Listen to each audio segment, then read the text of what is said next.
In the early 1800s, a family in Tennessee claimed they were haunted, not by a ghost, but by something that could talk, think, and attack. It whispered in the dark, it knew their secrets, and it made one promise: I will kill him. And according to legend, it actually did. This is the story of the Bell Witch, one of the most disturbing hauntings in American history. It began in 1817, near a quiet farm in Tennessee. Farmer John Bell started noticing something strange. One evening, he saw a creature in his field. It looked like a dog, but with the head of a rabbit. Soon after, the noises began: knocking on the walls, chains dragging across the floor, soft whispers echoing through the house at night. At first, it was just unsettling, but then, it became something far worse. The invisible presence began to speak. At first, the voice was faint, broken, almost impossible to understand.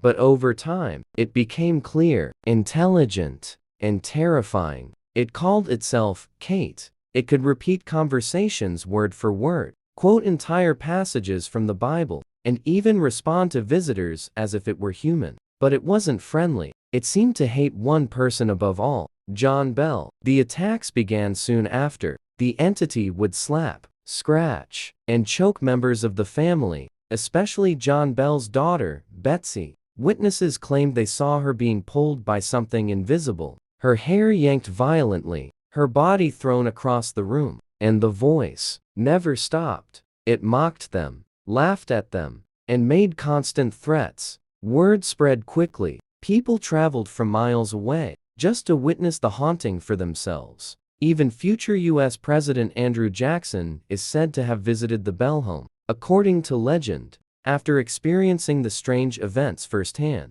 he reportedly said, "I would rather fight the British again than face this witch." By 1820, things took a darker turn. John Bell's health began to rapidly decline. He suffered from strange symptoms: paralysis, seizures, and overwhelming fear. Then one day, he was found unconscious. Next to him was a small vial filled with an unknown liquid. The entity spoke. "I gave him a dose last night." The liquid was reportedly tested and killed a cat instantly. Shortly after, John Bell died, and during his funeral, the voice was heard singing, celebrating his death. After that, everything went quiet. The entity claimed it would leave, and just like that, it disappeared. But before it vanished, it made one final promise: it would return. In 7 years, some say it did return. Others believe it never truly left. Even today, people claim strange and unexplained events still happen